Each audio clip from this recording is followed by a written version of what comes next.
श्री गणेशाय नमः। श्री रामचरितमानस बालकांड 84वां दोहा और चौपाइयाँ और उनके अर्थ।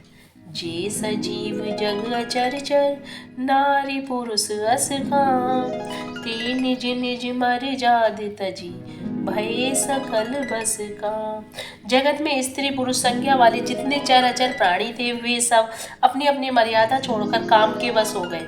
सबके हृदय मदन अभिलाषा, लता निहारी न वही तरु शाखा, नदी उमगी अम्बुधि कहूँ धाई, संगम करहि तालाब तलाई। सबके हृदय में काम की इच्छा हो गई। लताओं को देखकर वृक्षों की डालियां झुकने लगी, नदियां उमड़ उमड़ कर समुद्र की ओर दौड़ी और ताल तलैया भी आपस में संगम करने लगी। जह असी दशा चढ़न के वरनी, को कहि सकहि सचेतन करनी, पशु पंछी नभ जल थल चारी, भय काम बस समय विसारी। जब जड़ की यह दशा कही गई तब चेतन जीवों की करनी कौन कह सकता है। आकाश जल और पृथ्वी पर विचरने वाले सारे पशु पक्षी अपने संयोग का समय बुलाकर काम के बस हो गए। मदन अंध व्याकुल सब लोका, निस दिन नहीं अब लोक ही कोका, देव धनुज नर किन्नर व्याला, प्रेत पिशाच भूत बेताला।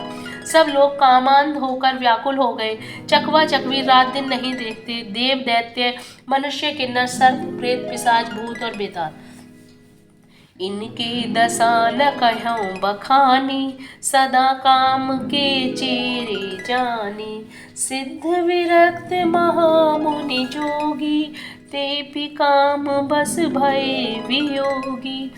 ये तो सदा ही काम के गुलाम है, यह समझकर मैंने इनकी दशा का वर्णन नहीं किया। सिद्ध विरक्त महामुनि और महान योगी भी काम के बस होकर योग रहित या स्त्री के विरही हो गए। छंद। भय काम बस जोगिस तापस, पावर की को कहीं, देखी चराचर नारी में, जे ब्रह्म में देखत रहे, अब लब लोक ही पुरुष में, जग पुरुष सब अबला में, दुई दंड भरी ब्रह्मांड भीतर, काम कृत कौतुक आया। जब योगेश्वर और तपस्वी भी काम के वश हो गए तब पामर मनुष्यों की कौन कहे। जो समस्त चराचर जगत को ब्रह्म में देखते थे वे अब उसे स्त्री में देखने लगे।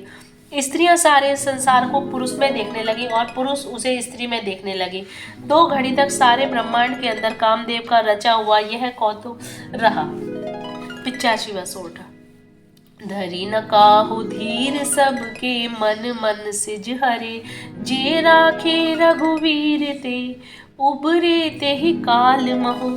किसी ने भी हृदय में धैर्य नहीं धारण किया। कामदेव ने सबके मन हर लिए। श्री रघुनाथ जी ने जिनकी रक्षा की केवल वे ही उस समय बचे रहे।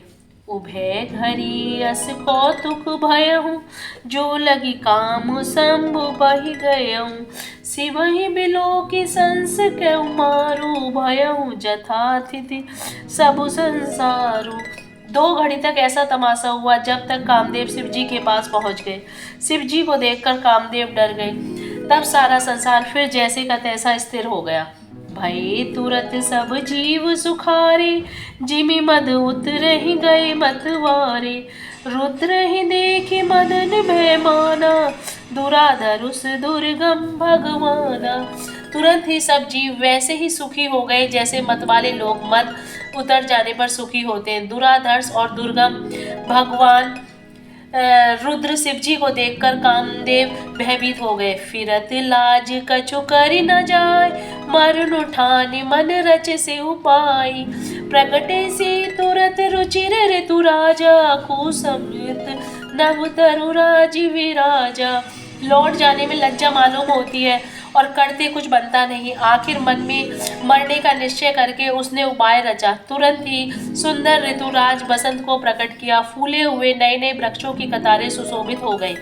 बन उपवन बापिका तड़ागा, परम सुभग सब दिशा विभागा, जह तह जनुम गत अनुरागा, देखी मोह मन मस सिज जागा। वन उपवन बावली तालाब और सब दिशाओं के विभाग परम सुंदर हो गए। जहाँ तहाँ मानो प्रेम उमड़ रहा है, जिसे देखकर मरे मनों में भी कामदेव जाग उठा। जागहि मनोभव मोए हो मन, बन सुभग तना पर कहीं। शीतल सुगंध सुमत मारुत, मदन अनल सखा सही।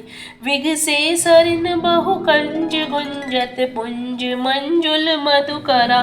कल हंस पिक सुख सरस, रब करि गान नाचहि अप्सरा। मरे हुए मन में भी कामदेव जागने लगे। मन की सुंदरता कहीं नहीं जा सकती। काम रूपी अग्रिका का सच्चा मित्र शीतल मन सुगंधित पवन चलने लगा। सरोवरों में अनेक कमल खिल गए, जिन पर सुंदर भौरों के समूह गुंजार करने लगे। राजहंस, कोयल और तोते रसीली बोली बोलने लगे और अप्सराएं गा गा कर नाचने लगी। जय श्री राम।